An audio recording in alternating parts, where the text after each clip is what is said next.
దివ్యమైన సంగతితో నా హృదయము పొంగెను. ఒక దివ్యమైన సంగతితో నా హృదయము పొంగెను. ప్రైజ్ ద లార్డ్, హల్లెలూయా. అందరూ బాగున్నారా? ఉదయకాల సమయంలో మరొకసారి మిమ్మల్ని కలుసుకోవడం నాకు చాలా సంతోషంగా ఉంది. కొద్ది నిమిషాలు చిన్న ప్రార్థన చేసుకుని దేవుని వాక్యాన్ని ధ్యానం చేద్దాం. మహాపరిశుద్ధుడ మా ప్రియ పరలోకపు తండ్రి, నీ ఘనమైన నామాన్ని బట్టి నీకు వందనాలు, స్తుతులు, స్తోత్రాలు ప్రభువా. కొద్ది నిమిషాలని మాటలు వినడానికి మీరు ఇచ్చిన అవకాశాన్ని బట్టి వందనాలు. మా ప్రియులను మీరు జ్ఞాపకం చేసుకోండి, దీవించండి, ఆశీర్వదించి నీ మేలుతో నింపండి. ఈరోజు కావాల్సినటువంటి ఆత్మీయ ఆహారాన్ని ప్రభువా వారికి దయచేయమని ప్రార్థన చేస్తున్నాను. వారిని దీవించి ఆశీర్వదించి మీరే వారితో స్వయంగా మాట్లాడమని ప్రభువును రక్షకుడైన యేసు నామమున అడిగి వేడుకుంటున్నాను పరమ తండ్రి, ఆమేన్. అందరూ బాగున్నారండి? మరొకసారి మిమ్మల్ని ఈ వీడియో రూపంలో కలుసుకోవడానికి నేను చాలా సంతోషిస్తున్నాను. కొద్ది నిమిషాలు చిన్న మాటను మనం ధ్యానం చేద్దాం. లోక సువార్త 10వ అధ్యాయము 30-37 వచనాల్లో అక్కడ ఒక వ్యక్తిని గురించినటువంటి సంగతి అక్కడ రాయబడి ఉంది. ఆ వ్యక్తి ఏం చేస్తున్నాడంటే యెరికో అనే పట్టణానికి దిగిపోతున్నాడు. యెరూషలేము అనే పట్టణం నుండి యెరికో అనే పట్టణానికి దిగిపోతున్నటువంటి ఒక వ్యక్తిని మనం చూడగలం. యెరూషలేము పట్టణము అనగా కొండ మీద కట్టబడిన పట్టణము. ఆ కొండకు దిగువనున్న పట్టణమే ఈ యెరికో. యెరూషలేము పట్టణము ఆశీర్వదించబడినటువంటి పట్టణము. యెరూషలేము పట్టణము దేవుని చేత దీవించబడినటువంటి, ప్రేమించబడినటువంటి పట్టణము. అందుకే భక్తుడైనటువంటి దావీదు అంటాడు, ఇదిగో యెరూషలేము మా పాదములు నీ గుమ్మముల్లో నిలుచుచున్నవి అని అంటాడు. కనుక అటువంటి దైవ సన్నిధి కలిగినటువంటి ప్రాంతాన్ని నుంచి యెరికో అనే శపింపబడినటువంటి ప్రాంతానికి ఒక వ్యక్తి దిగిపోతున్నట్లుగా మనం చూడగలం. అలా దిగిపోతున్న సందర్భంలో ఆ వ్యక్తి దొంగల చేతిలో చిక్కాడు. దొంగల చేతిలో చిక్కినప్పుడు ఆ వ్యక్తిని ఆ దొంగలు బాగా కొట్టి అతని వస్త్రాలు దొంగిలించి అతన్ని వస్త్రహీనుడిగా చేసి అక్కడ పడేసి వెళ్ళిపోయినప్పుడు అక్కడ ఒక వ్యక్తి వచ్చి అతన్ని ఆదరించి పోషించినట్లుగా చరిత్ర అంతా కూడా మనకు తెలుసు.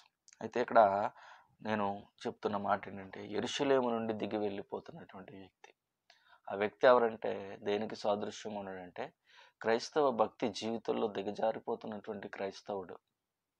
యేసు ప్రభువును నమ్ముకున్న వారందరూ కూడా ఈ రోజుల్లో ఏం జరుగుతుందంటే కొద్దిగా యేసు ప్రభు నుంచి దూరంగా జరిగిపోయే ప్రమాదం అనేది ఏర్పడుతుంది. ఎందుకంటే చాలామంది యేసు ప్రభువును పూర్తిగా అర్థం చేసుకోలేకపోతున్నారు. యేసు ప్రభువులో ఉన్న గొప్పతనం తెలియక ఆ మిడిమిడి జ్ఞానంతో, కొద్ది భక్తితో ఏం చేస్తున్నారంటే మరలా వెనక్కి వెళ్ళిపోయి దేవుణ్ణి విడిచిపెట్టి ఈ లోకానుసారమైనటువంటి జీవితానికి వాళ్ళు వెళ్ళిపోతున్నారు. అది చాలా విచారకరం. కాబట్టి యెరూషలేము నుండి యెరికోకు దిగి వెళ్ళిపోతున్నటువంటి ఈ వ్యక్తి పరిస్థితి చాలా దారుణంగా అక్కడ వస్త్రహీనుడై దిగంబరిగా కొట్టివేయబడినటువంటి పరిస్థితిలో ఉన్నాడు. దేవుడు మనల్ని ఎందుకు పిలుచుకున్నాడంటే ఒక గొప్ప స్థితిలో ఉండడానికే పిలుచుకున్నాడు, ఉన్నత స్థితిలో ఉండడానికే పిలుచుకున్నాడు. ఎఫెసీయులకు రాసిన పత్రిక 2వ అధ్యాయం 7వ వచనంలో మనల్ని దేవుడు ఎందుకు పిలుచుకున్నాడని ఇక్కడ చెప్తాడు. ఎఫెసీయులకు రాసిన పత్రిక 2వ అధ్యాయం 7వ వచనంలో అక్కడ అంటాడు, మిమ్మల్ని క్రీస్తుతో పాటు ఆయన కూర్చుండబెట్టాడట.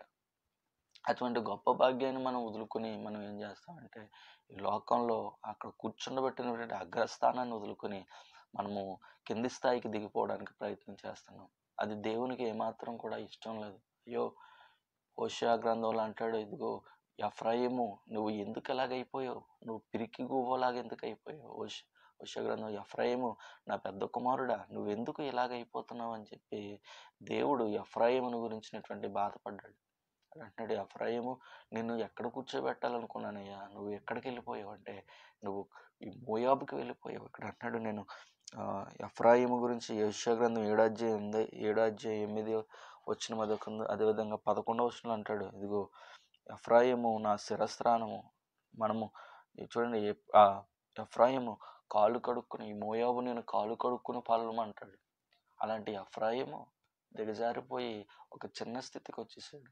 దేవుని చేత ప్రేమించబడినటువంటి ఎఫ్రాయిము, దేవునికి పెద్ద కుమారుడుగా ఉన్నటువంటి ఎఫ్రాయిము దిగజారిపోయినటువంటి పరిస్థితులకి వచ్చేసాడు.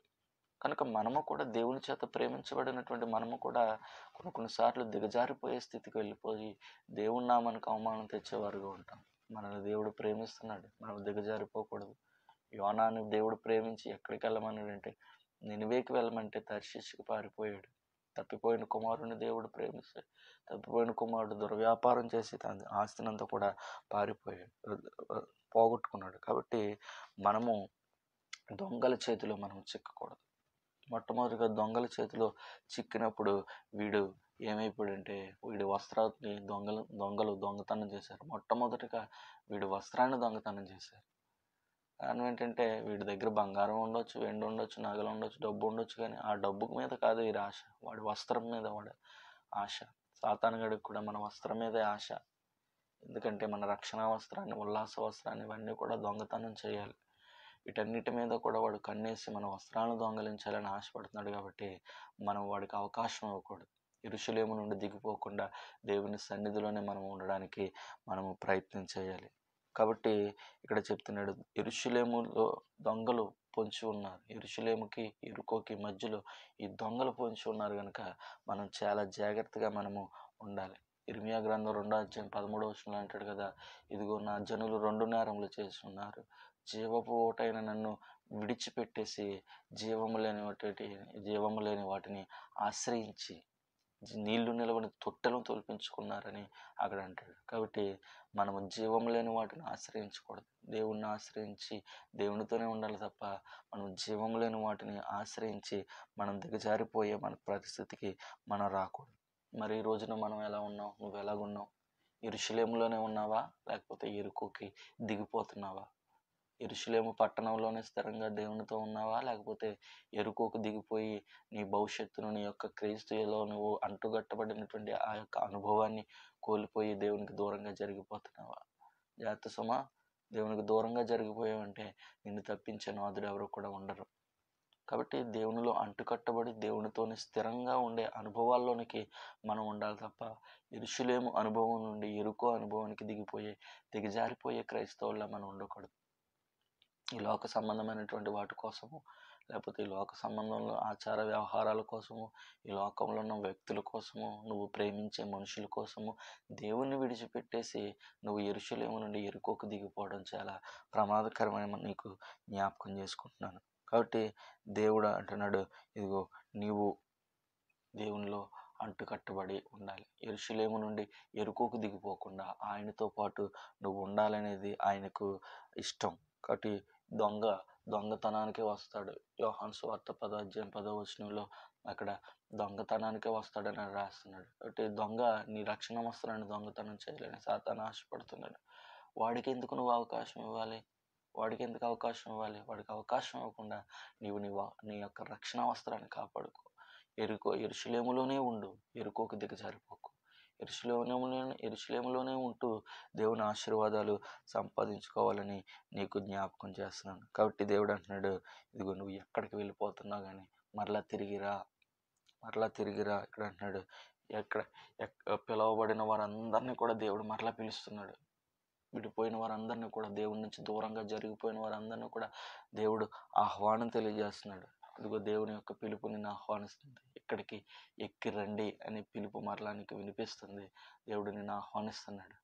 యెరూషలేముకు మరలా ఎక్కి వెళ్ళిపోతావా, లేకపోతే యెరికోకి ఇంకా దిగిపోయి నీ పరిస్థితిని నువ్వు పాడు చేసుకుని దేవునికి దూరం అయిపోయి, మనుషులకు దూరం అయిపోయి, సాతానికి దగ్గర అయిపోయి వాడు నిన్ను చివరికి నాశనం చేసేసాక ఏ దిక్కు లేని వాడిగా మిగిలిపోతావా? నిర్ణయం నీదే. దేవుడు పిలుస్తున్నాడు. ఈ సమయంలో మరొకసారి ప్రార్థన చేసుకుని పశ్చాత్తాపడి దేవుని సన్నిధిలో అడిగి వేడుకుంటే దేవుడు ఖచ్చితంగా మన ప్రార్థన ఆలకిస్తాడు. చిన్న ప్రార్థన చేస్తాను. మహాపరిశుద్ధుడా, మా ప్రియ పరలోకపు తండ్రి, నీ ఘనమైన నామాన్ని బట్టి వందనాలు ప్రభువా. ఈ సమయంలో నాతో పాటు ప్రార్థనలో ఏకీభవిస్తున్న బిడ్డలందరినీ కూడా మీరు దీవించండి, ఆశీర్వదించండి. తెలుసో తెలియకో ప్రభువా, మా బిడ్డలు నీ నుంచి దూరం అయిపోయి లోకల్లో కలిసిపోయి ఇదిగో తండ్రి నీ నామానికి అవమానం తెచ్చారు. దయతో వారిని క్షమించండి, నీ మేలుతో నింపండి ప్రభువా. మరలా నీ ఆహ్వానాన్ని వారికి దయచేయండి. ఇదిగో ప్రభువా, ఎంత ఘోర పాపినైనా నువ్వు మరలా హత్తుకునే దేవుడు అయి ఉన్నావు ప్రభువా, నీకు స్తోత్రాలు. నీ దగ్గరికి వచ్చి వారిని ఏమాత్రం కూడా త్రోసివేయనని చెప్పిన దేవానికి వందనాలు ప్రభువా.